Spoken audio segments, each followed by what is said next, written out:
کے الیکٹرک جو اس ملک کا سب سے بڑے شہر کراچی ملک کا معاشی ہب اس کو بجلی فراہم کرنے والا واحد ادارہ ہے اور وہ ایک نجی کمپنی کے تحت چلایا جاتا ہے۔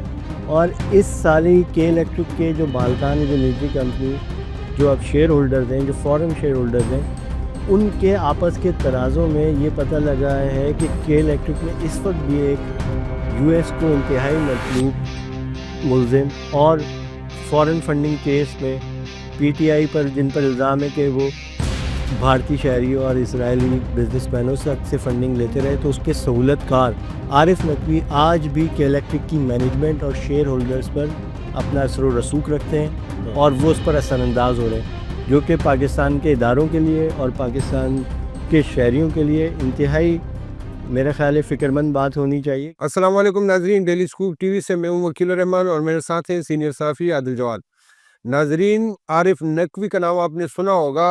عارف نقوی کے حوالے سے بڑے تنازعات ہیں، ان کے حوالے سے کچھ اپڈیٹ سے اس کی طرف جانے سے پہلے میں ان کا تھوڑا سا پس منظر بتاتا ہوں، پھر اس کے بعد ان کے حوالے سے کچھ نئی چیزیں سامنے آئی ہیں وہ ڈسکس کریں گے۔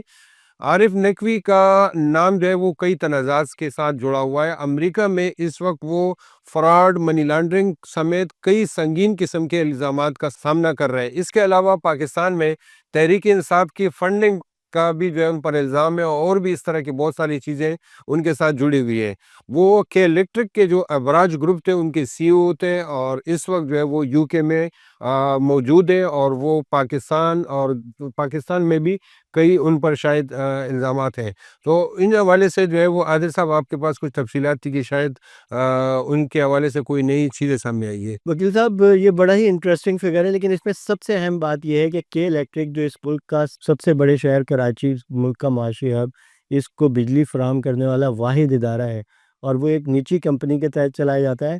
اور اس سال ہی کے الیکٹرک کے جو مالکان ہیں، جو نجی کمپنی جو اب شیئر ہولڈرز ہیں، جو فورن شیئر ہولڈرز ہیں، ان کے آپس کے تنازع میں یہ پتہ لگا ہے کہ کے الیکٹرک میں اس وقت بھی ایک یو ایس کو انتہائی مطلوب ملزم اور فورن فنڈنگ کیس میں پی ٹی آئی پر جن پر الزام ہے کہ وہ بھارتی شہریوں اور اسرائیلی بزنس مینوں سے فنڈنگ لیتے رہے، تو اس کے سہولت کار عارف نقوی آج بھی کے الیکٹرک کی مینجمنٹ اور شیئر ہولڈرز پر اپنا اثر و رسوخ رکھتے ہیں اور وہ اس پر اثر انداز ہو رہے ہیں، جو کہ پاکستان کے اداروں کے لیے اور پاکستان کے شہریوں کے لیے انتہائی میرا خیال ہے فکر مند بات ہونی چاہیے کہ ایک شخص جو کہ فائنینشیل کرپشن میں امریکہ کو مطلوب ہے، بہت بڑی بلینز آف ڈالر کی فائنینشیل کرپشن کا ان کا الزام ہے، جس میں Bill and Melinda Gates organization, US ایس ٹریجری کی فنڈنگ ہے۔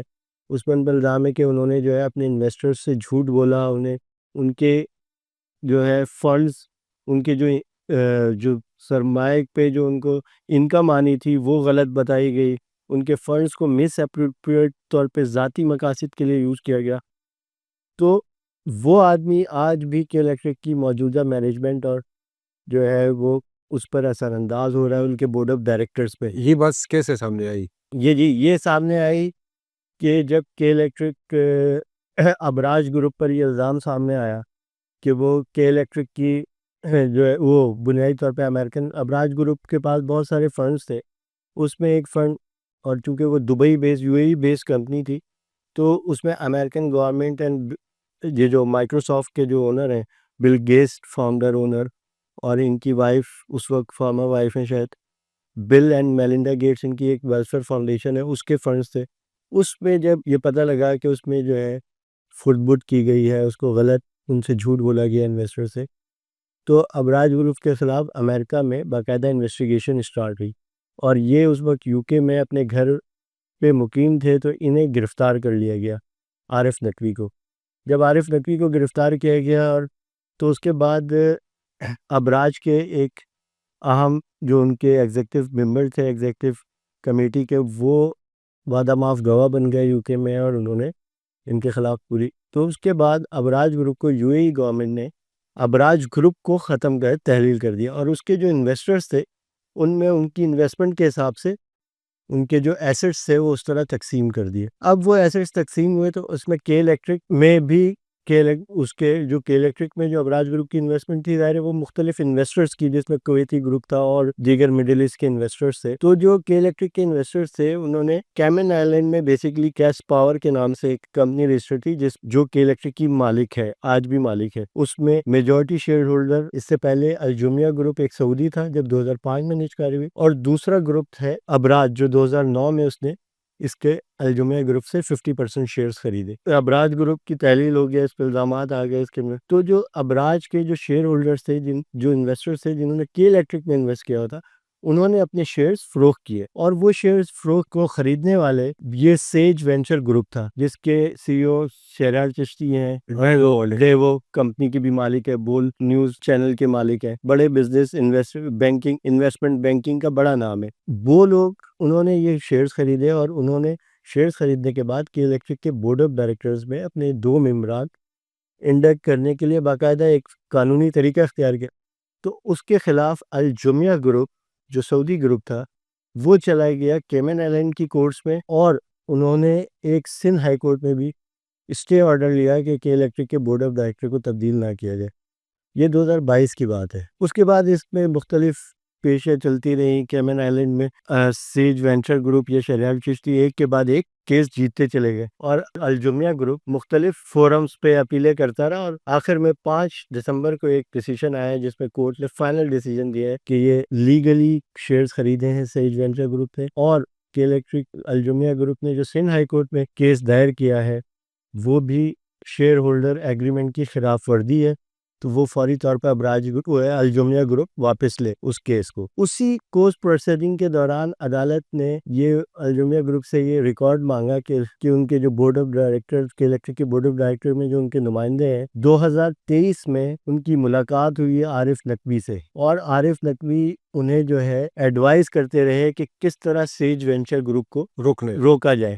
اور اسی کے بعد آپ دیکھیں کہ سندھ ہائی کورٹ میں ایک کیس ہوا، اور اس کے علاوہ ایک اور کیس ہوا جو کہ کے الیکٹرک کے مائنورٹی شیئر ہولڈر یعنی 75,000 روپے کے 2 ٹوٹل مالیت ہے جن لوگوں کی، انہوں نے بھی ایک کیس کر دیا ہائی کورٹ میں. اب یہ ہے ایک موڈس اپرینڈی، کیونکہ کے الیکٹرک جب سے عارف نقوی کے پاس آئی ہے وہ یا ابراج گروپ کے زیر انتظام آئے ہیں. عارف نقوی ہے ظاہر، ابراج گروپ اور عارف نقوی وہی تھے. اب ابراج نہیں ہے تو عارف نقوی بھی نہیں ہے، پھر عارف نقوی تھے تو ابراج گروپ بھی تھا. تو ان کا موڈس اپرینڈی ہے کہ یہ ہر معاملے پہ اسٹے آرڈر لے لیتے ہیں. ان کیوں نے ایک بڑی نامور فرم ہے پاکستان کی، بڑا نام ہے، میں ان کا نام نہیں لوں گا کیونکہ پتہ نہیں لیگل مسئلے نہ ہو جائے، بھائی ہم پہ بھی اسٹے نہ لے لیں. تو ان کا کام ہے کہ بس اسٹے لینا. اب وہ کسی بھی نیپرا کا کوئی ڈیسیجن آئے گا یہ اسٹے لے لیں گے، کوئی مزدوروں کا مسئلہ ہوگا یہ اسٹے لے لیں گے.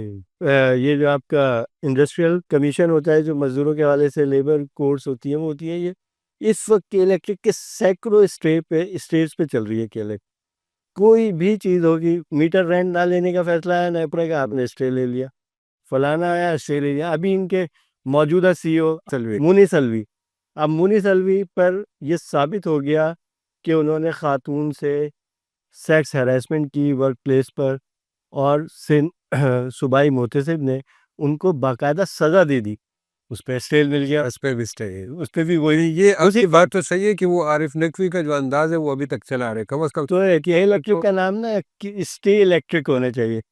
تو یہ بالکل وہی موڈس اپرینڈی اپنایا الجمیہ گروپ نے، کیونکہ الجمیہ گروپ کا کے الیکٹرک کے انتظامی معاملات سے کوئی تعلق نہیں تھا.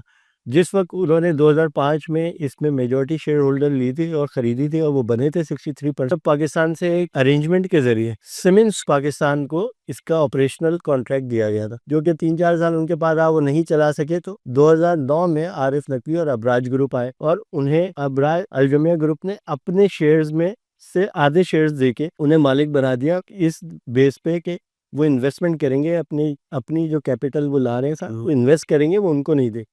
تو الجمیہ گروپ کا کبھی بھی کے الیکٹرک کے انتظامی معاملات سے تعلق نہیں تھا، اور موڈس آپرینڈی بھی لگتا ہے. اور اب یہ کورٹ ہیئرنگ میں بھی یہ بات سامنے آ گئی ہے، اور کورٹ نے بھی اس خدشے کا اظہار کیا ہے کہ عارف نقوی انڈر انویسٹیگیشن ہے، ایک انتہائی سنگین مالی فراڈ اور مالی بد انتظامی کے الزامات، اور وہ آج بھی کے الیکٹرک کی نہ صرف بورڈ آف ڈائریکٹرز پہ بلکہ ان کی انتظامیہ پہ بھی اثر انداز ہو رہے ہیں. کیونکہ یہ جو مونس الوی ہے یہ 2018 میں عارف نقوی جب یا ابراج گروپ اس وقت تک انٹیکٹ تھا اس وقت یہ لگائے گئے تھے، چند ماہ پہلے یہ لگایا گیا، اور اس کے بعد ابراج گروپ کا اسکینڈل سامنے آ گیا.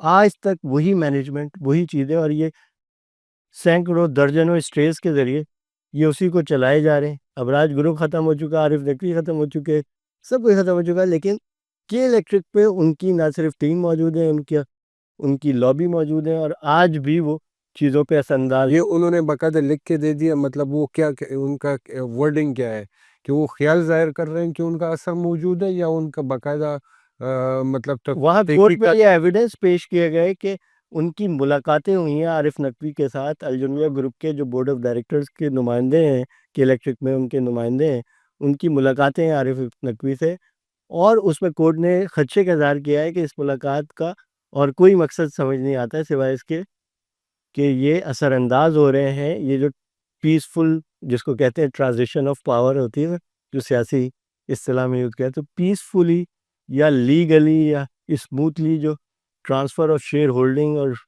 Apartment of board of directors ہے، اس پر اثر انداز ہو رہے ہیں عارف نقوی. یہ سیج گروپ والے تو کافی عرصے سے کوشش کر رہے تھے، میجورٹی شیئر بھائی ہولڈر. ظاہر ہے اب یہ اس وقت جو ہے وہ میجورٹی شیئر ہولڈر ہے، اور ہر طرح سے قانونی طور پہ ان کی پوری عدالتوں سے بھی، کیمن آئلینڈ سے، سب جگہ سے. اور اب الجمیہ گروپ کے پاس کے ترکش پہ کوئی تیر نہیں رہی ہیں، جسے عارف نقوی کے ترکش پہ کوئی تیر نہیں رہے ہیں. انہوں نے عارف نقوی کا، آپ کو میں تھوڑی سی ہسٹری بتاتے چلوں، بڑا انٹرسٹنگ کیریکٹر ہے کہ ان کے جو متنازع چیزیں ہیں وہ تو الگ ہیں. اس کے علاوہ جب ان کو اریسٹ کیا گیا یو ایس حکومت کی ریکویسٹ پر، یو کے گورنمنٹ نے اریسٹ کیا اور انہیں ایکسٹریڈیشن کے لیے یو کے بھیجا، تو انہوں نے کورٹ سے رجوع کیا، کورٹ میں پیش کیا گیا. تو انہوں نے اپنے جاننے والوں کی جو فہرست پیش کی ان کے وکلا نے، اس میں اس وقت پاکستان کے پرائم منسٹر عمران خان کا نمبر بھی دیا. اچھا. ان کے وکیلوں کا یہ کہنا تھا کہ ہم نے یہ دیا ہے کہ یہ دکھانے کے لیے کہ یہ کتنے پاورفل ہے، یہ کتنے مطلب ان کے کلوز ٹائز ہیں، اور یہ کہیں بھاگیں گے نہیں. وہ ان کے مخالف وکلا نے ان کے خلاف یوز کیا، اور انہوں نے کہا کہ یہ تو ایک ملک کے پرائم منسٹر تو ان کے جاننے والوں میں شامل ہے. تو اس پہ کی ضمانت جو ہے کورٹ نے یو کے کی تاریخ کی ون آف دا بگیسٹ ضمانت، یعنی 15 ملین پاؤنڈ کی اس وقت ضمانت کیش رقم جو ہے سیکیورٹی جمع کرانے کا کہا گیا، وہ جمع کرائی گئی. پھر انہیں کہا گیا کہ آپ اپنا پاسپورٹ سرنڈر کریں تاکہ آپ ملک سے باہر نہیں جائیں. کہ پھر ایک اینکلیٹ ہوتا ہے، ایک آلہ ہوتا ہے جو آپ اپنے پنڈلی میں، پاؤں میں پہنتے، وہ یہ اپنے گھر کے، مطلب ان کو ایک ٹیریٹری دے دی گئی، اس سے زیادہ باہر نہیں جا سکتا. اچھا. تو وہ پہنتے ہیں یہ. اور اب 2023 میں یو کے ہائی کورٹ بھی ان کی ایکسٹریڈیشن کے خلاف جو اپیل تھی وہ خارج کر چکی ہے. لیکن اب یہ پتہ نہیں کس طرح اپنے کوئی اثر و رسوخ کو استعمال کر کے یا کوئی منورنگ کر کے ابھی تک یہ 2 سال اپنی آخری اپیل سے بھی ان کے تمام راستے بند ہو چکے ہیں. لیکن یہ ابھی بھی یو کے میں، ابھی تک یو ایس ایکسٹریڈیشن ان کی نہیں ہوئی ہے. مجھے نہیں معلوم کہ اس کی کیا قانونی وجوہات ہوں گی، لیکن جو میری اطلاع کے مطابق 2023 میں ان کے تمام قانونی آپشنز ختم ہو چکی. اسی طرح اب الجمیہ گروپ جو کہ سیج وینچر گروپ کو روکنے کی کوشش کر رہی تھی کے الیکٹرک کے بورڈ آف ڈائریکٹرز میں آنے سے، اور بیسکلی ظاہر الجمیہ گروپ تو کبھی بھی کے الیکٹرک کی مینجمنٹ کا حصہ نہیں تھی، تو وہ الجمیہ گروپ کے پیچھے کون ہو سکتا ہے؟ وہ عارف نقوی اور یہ ابراج گروپ کے جو باقیات ہیں وہی ہو سکتی ہیں. اور ان کی باقیات کون ہیں؟ یہ منیس الوی اور کے الیکٹرک کی مانیٹا میرنگ میں. بالکل ایسے ہی ہے. تو یہ مطلب ان کے تانے بانے آپ دیکھیں بالکل اس طرح ملتے ہیں ہر چیز کے، اگر آپ تھوڑا سا لاجیکلی سوچیں تو. بالکل. اور خاص طور پہ مطلب یہ جو آپ نے نوٹسز کی بات کی، تو یہ تو سب کو نظر آ رہا ہے، طریقہ کار بھی وہی چلتا ہوا آ رہا ہے. اور یہ جو فیصلہ ہے تو اس کے بعد امید ہے کہ یہاں ہائی کورٹ میں جو فیصلہ ہے وہ بھی ریورس ہو جائے گا. اس کے علاوہ جو ہے 1-2 دن پہلے پاکستان اسٹاک ایکسچینج نے بھی جو ہے ایک نوٹس جاری کیا تھا. اس میں بھی کے الیکٹرک کو مخاطب کرتے ہوئے کہا تھا کہ جو سالانہ اجلاس عام ہے، جو اینول جنرل میٹنگ ہوتی ہے، وہ بھی جو ہے شیڈول کے مطابق نہیں کرا سکے کے الیکٹرک والے. اس کے علاوہ جو مالیاتی نتائج ہے وہ پابندی سے جاری نہیں کیے جا رہے، تو اس پر بھی اسٹاک ایکسچینج نے جو ہے وہ ایک نوٹس لیا اور ان کو پابند کیا ہے کہ یہ اپنی ساری چیزیں ترتیب کے مطابق کر دے۔ تو بورڈ آف ڈائریکٹرز میں جیسے عادل صاحب نے کہا، اور اس طرح اے جی ایم اور باقی چیزوں کے حوالے سے بہت ساری تبدیلیاں جو آگے جو ہے آپ کے جو آگے متوقع ہے کہ سامنے آئیں گی۔ جو بھی اس طرح کی چیزیں اپڈیٹ ہوں گی وہ آپ کو شیئر کریں گے۔ اپنا بہت خیال رکھیں۔ اللہ حافظ۔